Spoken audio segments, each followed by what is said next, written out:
Hi there, Cindy here. So today we'll be talking about the anatomy of the lung. So we have all of the friends here standing anatomic position. So I'm just gonna go ahead and talk about the frontal sinus here. We have the frontal sinus here on the left and the right, and we have the nasal mucosa. We have the maxillary.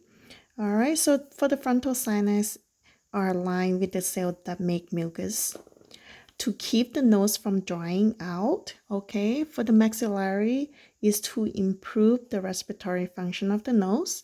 Since I have him here, we're just gonna go ahead and turn him a little bit around so we can continue talk about the upper respiratory trace. All right, so right here we have the nasopharynx, we have the oropharynx, and then we have the laryngopharynx.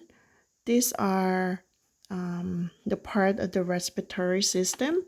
We have the laryngeal. So another word we call throat. Okay. For the larynx here, it is a hollow tube that lets air pass from your throat. Okay. And to your trachea. Okay. To trachea on the way to your lung. All right. All right, so we're gonna turn him a little bit here so we can go ahead and see a little bit view better here.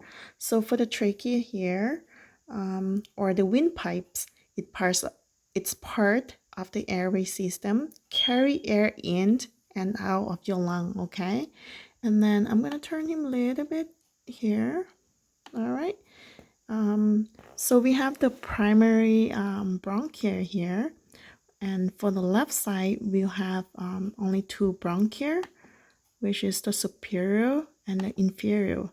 The reason why we only have two lobes for the left side, it's because we need a room for our heart, okay?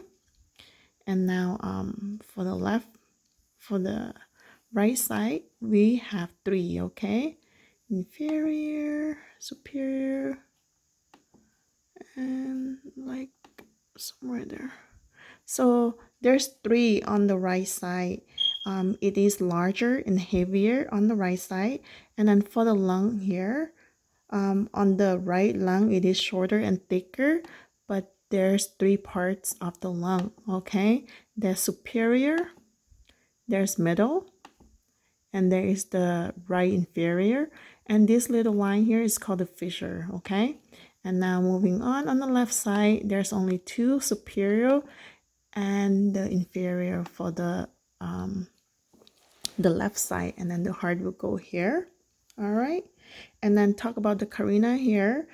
Carina is the postosensory nerve ending which cause coughing if food or water is inhaled. Okay, and we'll talk about the apex. Okay, so for the apex of the lung here is on the top right here. It's the uppermost cone shape. Okay, it's gonna have on the right and on the left.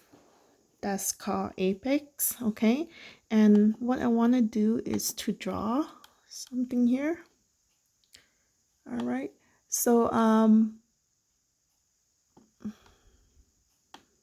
might not be perfect, but right here is called coastal costopharyngeal angle. Okay, it's right here. It's located the bottom of the lungs is formed by the points at which the chest wall and the diaphragm meet. And then we have the base of the lung, which is right here, the base of the lung. And then we're just gonna go ahead and talk about the alveoli. Okay, so for this one here, you can't really see it. So we have to fade this. All right, so for the alveoli, there's altogether there's about 300 to 500 million alveoli in the lungs. It's provide a huge surface area for the gas exchange.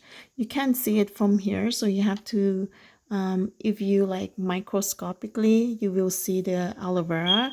You will be able to see the alveoli sacs, what we refer to the functional units of the lungs, like so those one right there.